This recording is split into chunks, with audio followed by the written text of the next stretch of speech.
Real have real problems. It's not just a blip, it's not even a mini crisis anymore. Currently they're fourth in the league, an incredible 19 points behind Barcelona. It's their worst league start since 2008, and it could be the first time in 15 years that they finish outside the top three. Now last week they were knocked out of the cup by mid-table Leganes, and they faced PSG in the Champions League. It's not looking good. The classic fire the coach tactic isn't going to cut it this time. Their issues run deep into an aging squad, and they're running the risk of being left behind. Let's tackle three questions. How did it come to this? Who's going to be the new generation of Galacticos? And can they steady the ship, or will they be sunk by their new stadium?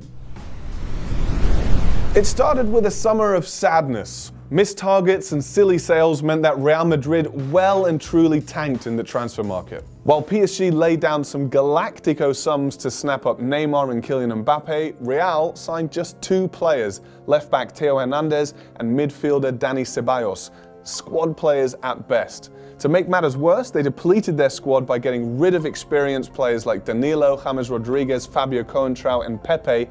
This season, Zidane has not trusted his squad. He's basically concentrated on 13 players, and the young guns on the bench are barely getting minutes compared to last season. But the biggest mistake, in my opinion, was selling Alvaro Morata. He wasn't first choice last season, but chipped in with 20 goals from the bench, and this season, Real just can't score. They haven't scored so little at this stage for over 10 years. Gareth Bale has missed 17 games through injury. Karim Benzema has just 2 league goals. Morata has got 10 so far for Chelsea, and the youth product could have become Benzema's successor, and at 62 million euros, there aren't many cheaper alternatives out there. A silly sale. And what makes things worse is that Cristiano Ronaldo hasn't been able to save Real Madrid this season. Ronaldo's unprecedented drop in form might be explained by the arrival of 3 babies to his household. He's done well in the cup competitions, but in the league, his scoring record is 1 goal every 2 games, so while that's decent, it's not regular Ronnie. 8 goals in 16 games doesn't exactly scream Ballon d'Or. So maybe this season is just a write-off. Perhaps Perez was lining his pockets for a big summer spending spree in 2018. So let's take a look at who could be the next generation of Galacticos. Eden Hazard has been on Real's shopping list for some time now, and this deal could happen. Chelsea wouldn't be keen to sell, but at the age of 27, Hazard will probably be pondering his next big contract and is playing in his prime. He won't be winning the Champions League at Chelsea, and Paris Saint-Germain are unlikely to table a bid.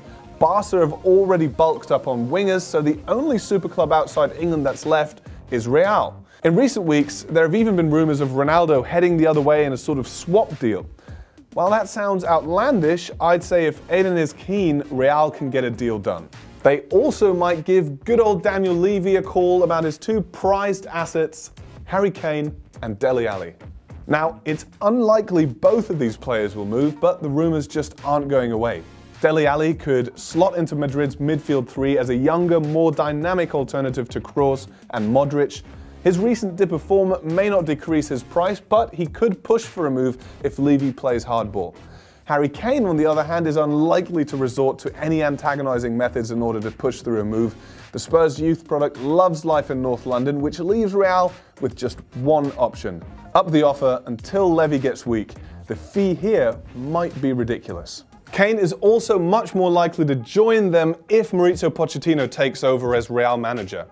He's been heavily linked with the job in recent weeks, and he hasn't exactly denied that he'd like to take over the job someday. But can Real and Perez really turn things around? Sacking the coach is the go-to option for Perez, but after back-to-back Champions League wins from Zidane, is there anyone better? Mopo is inexperienced when it comes to playing for titles, and there's even been talk of a sensational Carlo Ancelotti return, but neither seem a massive upgrade on Zizou. What's really going to be vital is the transfer war chest this coming summer. Perez is ready to play, but can he pay? With PSG taking liberties and Chelsea so scared of financial fair play that they're looking to sign Peter Crouch, Madrid have a huge advantage over Europe's biggest clubs, as they actually made a profit in last summer's transfer window. 124 million euros were brought in by sales and just 46 million spent. That's a decent profit of 77 million. Plus, they made some big cuts to the wage bill. So it looks like they could muster a real Real rampage, but they just missed out on a €400 million sponsorship deal. Last week, they were granted license to begin redevelopment work on their stadium, including covering the ground with a state-of-the-art retractable roof. A €400 million sponsorship deal for the naming rights of the stadium were meant to cover those costs, but that fell through just as the planning was given the green light. Ouch. That'll put a hole in the transfer war chest. Now, they may even have to sell more players to fund the revamp. Considering their current form and wage demands, there aren't many takers for Real's biggest cash assets, Bale and Ronaldo. And every club knows how badly Real need big players, so the prices will go up. So next summer's success hinges on three things for me: signing Eden Hazard, reanimating Ronaldo, and just spending PSG-level Galactico sums. What do you think they should do to stop the rot setting in? Sack Zidane? Or will they just beat PSG and prove all the doubters wrong? Let us know in the comments.